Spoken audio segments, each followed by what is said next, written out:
Hi, I'm Ken Wilson, sunglass designer. I'm a motocross rider, entrepreneur, innovator.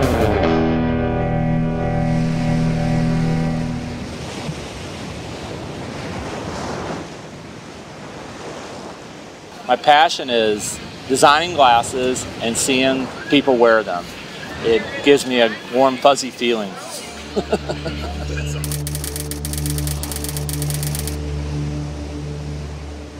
Sunglasses started here at this beach, Pacific Beach, 1987, roughly April. Got fired from my job and went to the beach that day. I worked at what I called my dream job. I was selling motocross riding gear, making like $6.35 an hour. I was 22 years old, and I was from Kentucky, and you know, it was a bit of a culture shock for me to come from Kentucky to San Diego, but I picked up on it real quickly and figured out that I wanted to be an entrepreneur once I got fired. I started out riding motorcycles when I was a kid, 5 or 6 years old, and started racing motorcycles when I was probably 18 or 19, and I really loved motocross, and I thought that to be good at it and competitive that you had to live in California to race motorcycles.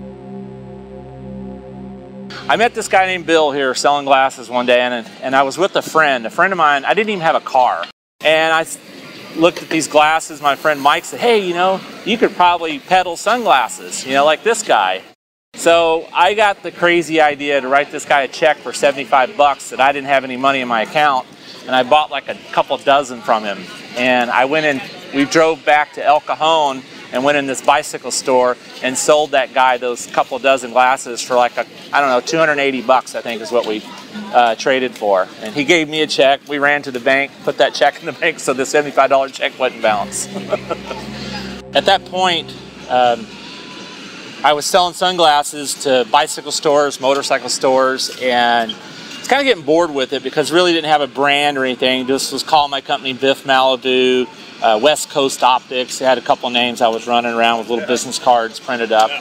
I called my friend up, George, and he said, what are you doing? I said, oh, you know, I live at the beach. I sell sunglasses. You know, it's a great life in California. And he said, man, I want a piece of that. He says, I just inherited like $500,000 or something dollars. And I was like, George, man, you know, you got to invest some of that money in. He said, well, we'll talk about it. He said, I got to talk to you about this company thing you got going here, and you know, I'll put in some money. I'll be a partner with you. I'm sold on that. So you got some money. He says, you know, my favorite football team is the Florida Gators, right? I said, yeah, I knew that. He said, well, if I'm going to invest, we're going to have to call it Gatorz. I was like, oh, dude, I don't really like that name, but you know, okay, well, it's your money, you know, your way. That's fine. But I said, I'm going to put my own little flavor to it. We're going to put a Z on the end. He got bored with it pretty fast. He came out in July of '88, and he moved to Hawaii by November. So I was left kind of high and dry with the company and didn't know what to do with it. And so I went to college. I went to Grossmont College here in San Diego. I took a class on entrepreneurship, on how to start a business and write a business plan, and I did. And I called it Gatorz, and the teacher gave me a C+. I ran an ad in the paper in the Union Tribune, not knowing that you weren't allowed to, and I put entrepreneur needs $30,000 to mass produce sunglasses, orders waiting. Please call Ken. And the phone rang off the hook the next day. I came back to class and told my professor that I had found an investor, and he said, well, wait a minute, how'd you go about it? And I told him I ran an ad, and he said, oh, you can't do that, that's illegal. So he got me an attorney, and the attorney talked to the state and said, hey, look, college kid didn't know what he was doing. You got to surrender your offer and, you know, start over. So we did, and we did everything the right way, and that's how Gatorz got off the ground. And I think we started with about $50,000 at that point, but the original Gatorz started on 75 bucks right here, or the original part of the company. We started in a little place out in Santee on Prospect. And then we later on moved to another building, much bigger building, like 10 or 20,000 square feet. We probably had 30 to maybe 40 employees at that time. And of course, we were having typical problems, not all typical, but we were being sued by Oakley, and it was a up and down thing. And we actually went through a bankruptcy. We went through it all. But somehow Gatorz has survived, and it's still here today.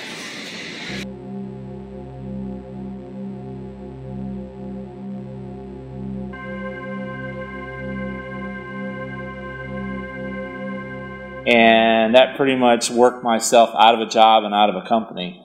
And I found myself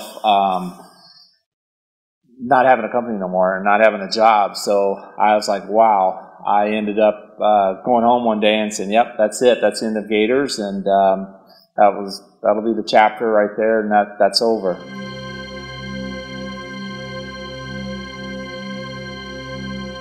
So I got creative, and I said, well, what could I do next? So I started a billboard business called San Diego Billboards, and I tried that for a little while. Drove around town with Hooters banners on the side of a truck in downtown San Diego. That was fun.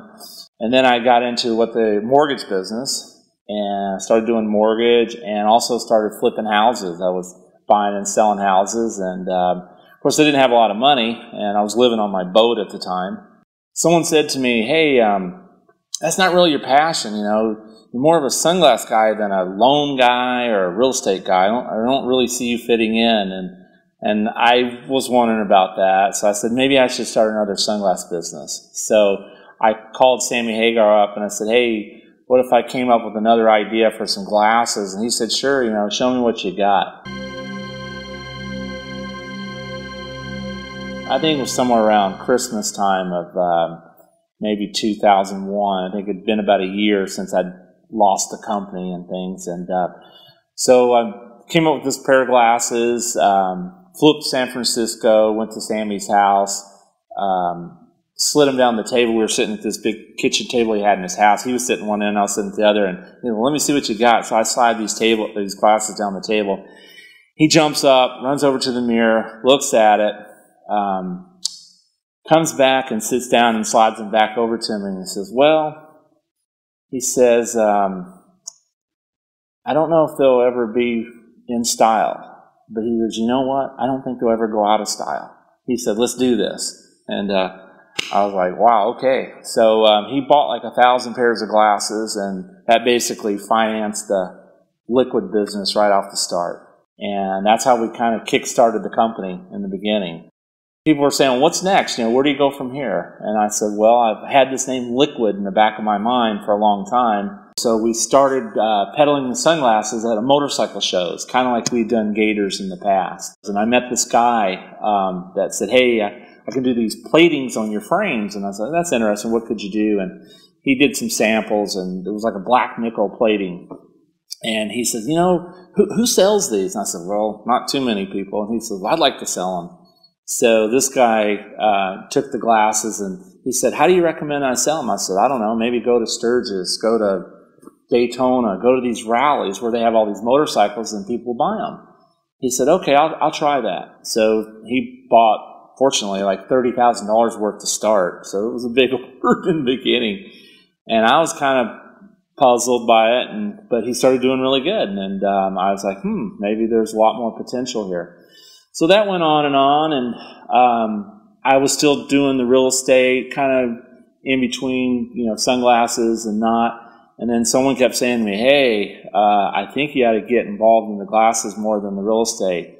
So I think it was about 2006 I really jumped in with both feet and started doing the motorcycle rallies, going to all the shows. And eventually we met people like Snap-on and Cornwell, all these other tool companies at these motorcycle rallies, and they kept saying we could sell these glasses on our trucks and things like that. So sure enough, that kind of helped it grow a little bit. We were still selling sunglasses to Sammy Hagar, and we started doing promotions with Alice Cooper and lots of other celebrities. And sure enough, sales grew. We started out with no employees to 1, and then it grew to 2, 3, 4, 5. And then before you know it, we got a really big order one day, I want to say somewhere around 2013, where I think Snap-on had ordered 20 or 30,000 pairs at one time. And we didn't know what to do. You know, we only had about 5 employees, and we didn't have any money. You know, we're like, how do you produce, you know, sunglasses, that many pairs in a short period of time? Of course, they wanted them the next day. And but we figured it out. And we grew to like 30 employees, you know, literally overnight. And that kept going on. And we started selling to more tool trucks, and later on selling to more like people involved in the military.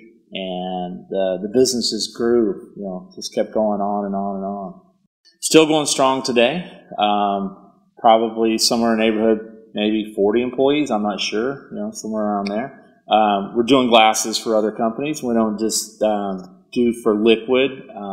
We also brought Gatorz back, bringing it back into liquid. Now we manufacture the Gatorz and manufacture liquids. And we also edge lenses for other brands. And so we're doing edging. And we also put some glasses into the bigger box retail stores that we're selling to, not under the liquid name or the Gatorz name, but under other names. And we're in a much nicer building than a garage that we used to have to shine the headlights in to get electricity and things like that. So, what would you tell any upstart entrepreneur? That you got to be passionate.